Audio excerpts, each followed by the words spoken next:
கற்பக கணபதியே பிள்ளையார் பட்டி ஆழ்பவனே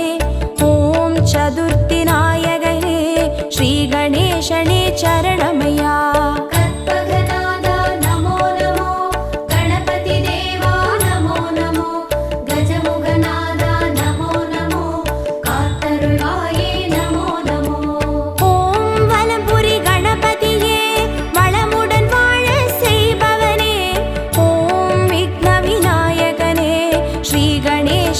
சரணமை